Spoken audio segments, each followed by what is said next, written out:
I lost probably 90% of my work, my materials, my sewing machines, everything. It was pretty devastating. Artists on the second floor of a building affected by a fire in April lost the studios they were working out of. We've got a whole bunch of other salvage machines that we're still trying to clean up that came out of the fire. For bootmaker Amy Slosky, finding a new place wasn't easy, but thankfully a donor stepped in to help. So it's not only kind of where the Dayton boot factory is functioning out of right now, but it's also kind of the home for a host of different makers that were also affected by the fire and can't afford to find new space because now we have to rebuild our businesses. Losing her studio wasn't just the loss of her room, it was the loss of Amy's ability to make new pieces. And finding spaces that are affordable has never been an easy feat for artists in the city.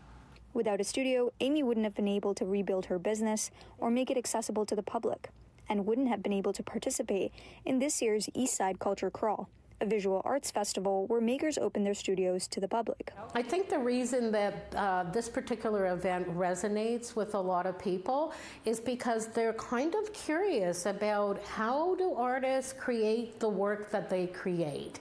And I think that the best way that they can kind of dig deeper into that and explore that is by going into the studio environment. With her new studio, Amy will be among the over 500 artists and 80 buildings participating in this year's event.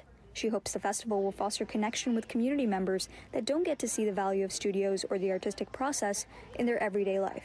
Bringing people out to shows like this, creating awareness that there's all this talent in your backyard and that arts are really the fundamental of community and culture. And if we lose that, you know, it'll be a very different city and not for the better. The Eastside Culture Crawl is taking place from November 20th to 23rd, where the public will get to see both the work and workplaces of local creatives.